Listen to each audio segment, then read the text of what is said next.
वालेकुम my YouTube family. उम्मीद है आप सब ठीक होंगे। मेरी लास्ट वीडियो पे प्यार देने का बहुत शुक्रिया और उम्मीद है आपको पसंद आई।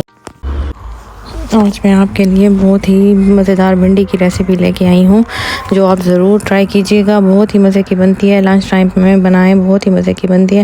ये मैंने भिंडियाँ ली थी और इसको मैंने अच्छे से वॉश कर दिया है। तो आपने मेक श्योर करना है कि आप इसको वॉश करके अच्छे से ड्राई करें। अच्छा ड्राई होगा तो लेस नहीं बनेगी। और ये मैंने 5-6 प्याज लिए थे, उनको चॉप करके मैंने रख दिए। तो आपने ये लाजमी नोट करना है कि आपकी भिंडियाँ गीली ना हो, अच्छे से ड्राई हो जाए। और फिर मैंने इनको छोटे छोटे पीसेस में कट कर लिया है। आप भी ऐसे कर लें। और आप एक टिप है जो आप लाजमी इसको वो कह रहे हैं, इसको ऑयल में अच्छे से पहले आप फ्राई कर लें भिंडियों को, तो इसकी सारी जो लेस होती है वो ख़त्म हो जाती है और ये बहुत ही मज़े की बनती हैं। और हमारे सालन में भी लेस नहीं बनती है। तो आप ये टिप लाजमी यूज़ किया करें।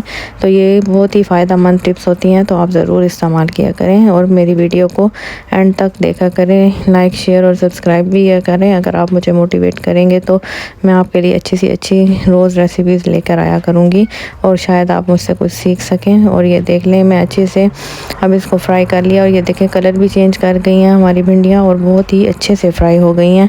आपने भी ऐसे बहुत अच्छे से फ्राई करना है और आपने मेक श्योर करना है कि इसकी लेस जो हमारी लेस है भिंडियों की वो बिल्कुल ख़त्म हो जाए। वो आपको पता चल जाएगा जैसे आप फ्राई करते रहेंगे।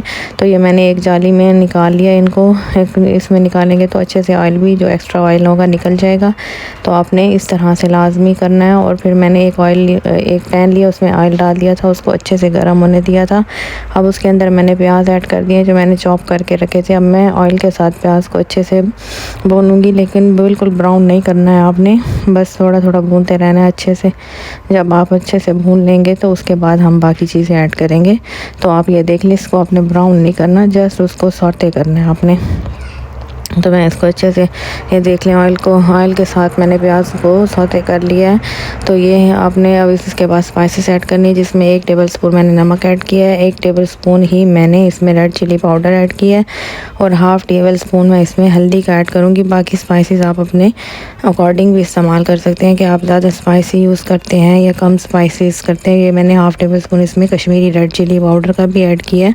और नमक भी आप अपने हस्बे जायका के हिसाब से इस्तेमाल कर सकते हैं। यहाँ पे मैंने 2 टमाटर भी चॉप करके रखे हुए हैं, तो मैं वो ऐड करूँगी। और आपने टमाटरों को बिल्कुल मैश नहीं करना है, इसमें हम वेजिटेबल के तौर पे टमाटर का इस्तेमाल करेंगे क्योंकि हमने इसको एक नए तरीके से बनाना है। आपने टमाटरों को बिल्कुल मैश नहीं करना है, जस्ट सिर्फ सॉफ्ट करना है इसको। और थोड़े थोड़े जैसे हमारी नवाले के साथ आएंगे तो ये बहुत ही मज़े के लगेंगे। तो ज़रूर आप इसको बनाइएगा और आप लंच टाइम में इसको ज़रूर खाइएगा। तो आप खुद ही देखेंगे कि कितना अच्छा बने और सब आपकी तारीफ़ें करेंगे इंशाल्लाह। मेरी भी बहुत ही मज़े के बने थे। और ये देख लिया, मैं टमाटरों के साथ अच्छे से भून रही हूँ। मैं टमाटरों को मैश नहीं कर रही हूँ। आप देख लें, आपने भी मैश नहीं करना है। तो अब टमाटरों के साथ मैंने इसको थोड़ी देर भून लिया, तो फिर मैं इसको लिड लगा के तो थोड़ी देर के लिए रख दूँगी। अब मैं थोड़ा सा पानी मैंने इसमें ऐड किया, ज़्यादा पानी नहीं ऐड करना है, जस्ट थोड़ा सा ऐड करना है ताकि हमारी हांडी नीचे से लगे नहीं, क्योंकि प्याज और टमाटर है जब इसमें पानी ना हो तो वो नीचे से लगना स्टार्ट हो जाते हैं।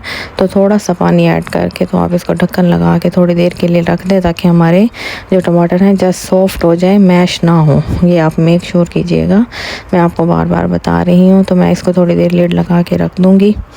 उसके बाद फिर मैं देख लें, इसको खोला है तो मैंने इसमें ग्रीन चिलीज़ ऐड किए और जो फ्राई की हुई हमारे पास भिंडियाँ थी वो हम इसमें ऐड कर देंगे। और हम हमारी भिंडियाँ जब हम फ्राई कर रहे होते हैं तो काफ़ी हद तक 90% हमारी भिंडी गल जाती है, तो हमें इसको ज़्यादा गलाने की ज़रूरत भी नहीं पड़ती है।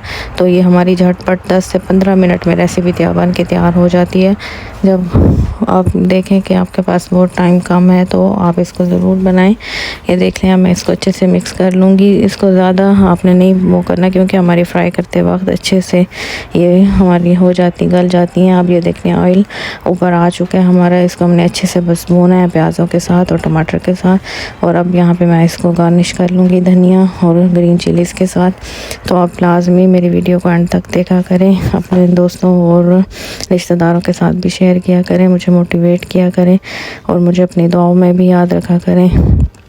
तो आप ये रेसिपी ज़रूर ट्राई कीजिएगा और मुझे कमेंट सेक्शन में भी बताइएगा। मैं आपके लिए अच्छी से अच्छी रेसिपीज़ लेकर आया करूँगी इंशाल्लाह। आप मेरी वीडियो को लाइक करें, शेयर करें और सब्सक्राइब भी किया करें और मुझे अपनी दुआओं में हमेशा याद रखें ताकि मैं आपके लिए अच्छी से अच्छी वीडियोस लेकर आती रहूँ। और मैंने इसको सर्व कर लिया प्लेट में और आप भी देख लें, इसको अच्छे से सर्व किया करें ताकि हमारा जो वीडियो है तो वो बहुत अच्छे से हमें नज़र आए और हमारे घर वाले भी पसंद करें। मैंने पराठे के साथ इसको सर्व किया था। आप इसको रोटी, चपाती या तंदूरी रोटी के साथ भी कर सकते हैं, ये आपकी मर्ज़ी है, आप जैसे भी कर सकते हैं। Till then take care and अल्लाह हाफ़िज़।